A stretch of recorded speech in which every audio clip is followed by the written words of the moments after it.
नमस्कार। पुण्यतिथि विशेष कार्यक्रम में आज हम जानेंगे भारत के प्रथम प्रधानमंत्री जवाहरलाल नेहरू के बारे में। हम जानेंगे उनके जीवन से जुड़ी कुछ महत्वपूर्ण बातों के बारे में और भारत की विदेश नीति में उन्होंने 10 सर्वाधिक महत्वपूर्ण कौन से योगदान किए उसके बारे में। 14 नवंबर 1889 को जन्मे नेहरू ने कालांतर में all India home rule league join किया था। गांधी के असहयोग और सविनय अवज्ञा आंदोलन में इन्होंने भाग लिया था। वर्ष 1912 में इन्होंने एक्टिव पॉलिटिक्स में इंडिया में भाग लेना शुरू किया और बांकीपुर कांग्रेस सेशन में इन्होंने भाग लिया। 1919 में इलाहाबाद में होम रूल लीग के सेक्रेटरी बने और 1920 में यूपी के प्रतापगढ़ में पहला किसान मार्च आयोजित किया। 1923 में ऑल इंडिया कांग्रेस कमेटी के ये जनरल सेक्रेटरी बनाए गए और 1926 में ब्रुसेल्स में ऑप्रेस्ड नेशनैलिटीज यानी शोषित राष्ट्रीयताओं की कांग्रेस में भाग लिया।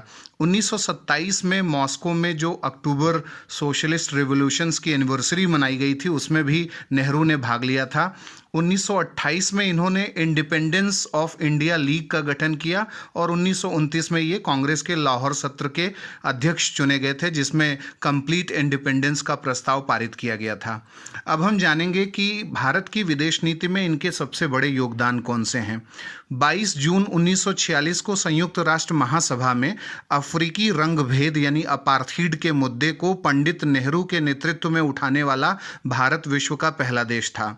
दूसरा जो योगदान है, जवाहरलाल नेहरू ने वैश्विक नेताओं नासिर, जोसेफ टीटो, सुकार्नो और क्वाम नक्रूमा के साथ मिलकर गुटनिरपेक्ष आंदोलन को चलाया जो भारत की विदेश नीति का प्रमुख सिद्धांत बना और इसने शीत युद्ध की राजनीति से तीसरी दुनिया के देशों को बचाया।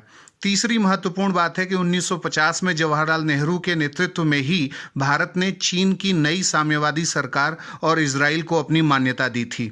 वर्ष 1950 में ही उत्तर कोरिया और दक्षिण कोरिया के विवाद के दौरान संयुक्त राष्ट्र द्वारा बनाए गए न्यूट्रल कमीशन का भारत अध्यक्ष बना था। ये भी नेहरू की ही विशेषता है।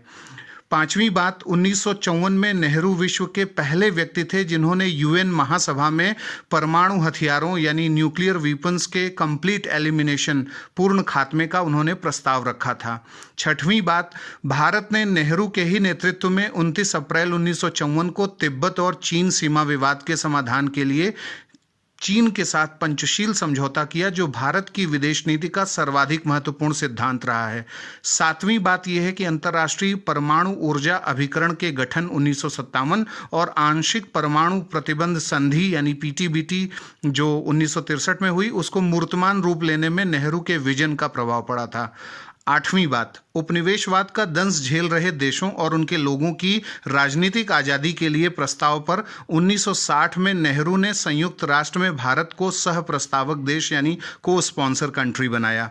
भारत ने नेहरू के नेतृत्व में ही 1948 से संयुक्त राष्ट्र पीस कीपिंग ऑपरेशंस में भारत के योगदान को आगे बढ़ाया और अफ्रीका, मध्य पूर्व, दक्षिण पूर्वी एशिया इन सब देशों में अपना विशेष योगदान किया।